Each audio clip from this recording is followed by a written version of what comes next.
Hi, I'm out in the freezing cold in the fall. It's actually nice weather, actually, to be honest with you. It's nice and cool and refreshing.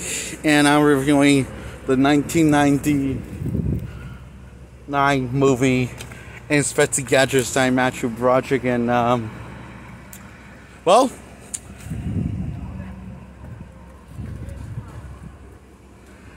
this movie made me realize why I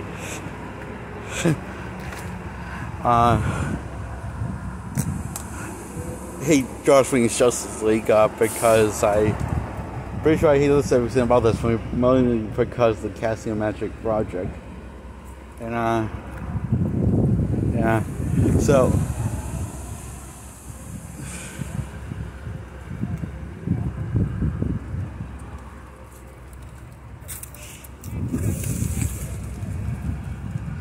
despite this movie having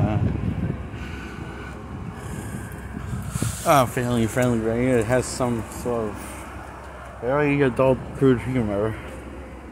Like there's this, which is funny and all, but the jokes, there's nothing. I found this film very funny. However, I didn't find Master Project very believable as Inspector Gadget. And so I'm trying to keep it down so people don't think I'm actually deranged. So because I'm out in the open, like people are. So yeah. There's a lot wrong with this movie, but there's only one thing wrong with me because there's a lot of things wrong with this movie. Let me rephrase that. There's the things that are wrong with me. The one thing that's wrong with me, and that would be Master Project as Inspector Gadget. I don't know, he just doesn't get the inspector's naive innocence down to a down. And they made him a cop instead of inspector. You know, a private eye. In this working continuity, they made him an actual functioning police officer instead of you know, inspector, a private eye, you know, like in the cartoons. And that I found weird decision, but okay.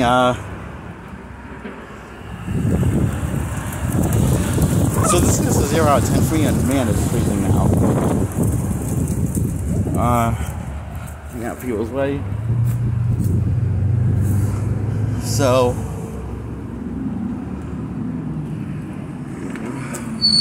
yeah, the movie's about Dr. Claw and Inspector Gadget, how they first meet. And Payne does nothing in this film because they won't let her do anything in this film, even though she does everything in this film. It's complicated. She has very little amounts of screen time, but yet she's the one that has common sense and does stuff that's useful in this film. And so we got that concept of cartoon down to a T.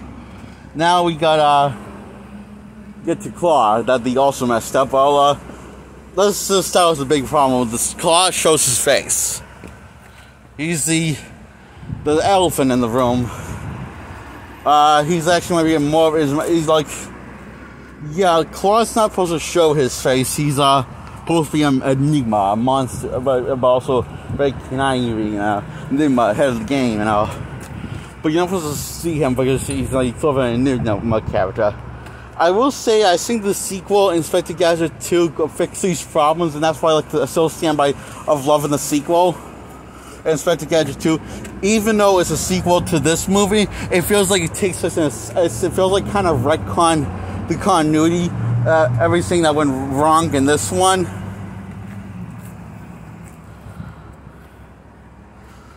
Which is miscasting, the miscasting of Magic Project and showing Claw's face. Which is very distracting. Oh, we know how he loses his arm. And how he gets the thing Claw. A bowling ball smashes his hand. And that's how he gets Claw. Instead of having a normal robot hand that looks like a human hand, he has a lobster hand. He gets the thing Claw. That's how because he gets the he calls it nice. It's like he does the sign. The name is Claw now. I'm Claw because I have a lobster hand, a lobster robot hand, and there's one more. I'm like Madonna, which I finally kind of see what kind of a odd choice to rewrite his art to make. This is what you're going with. Yeah, these things are kind of funny in the film, but also kind of awkward in the film. So yeah,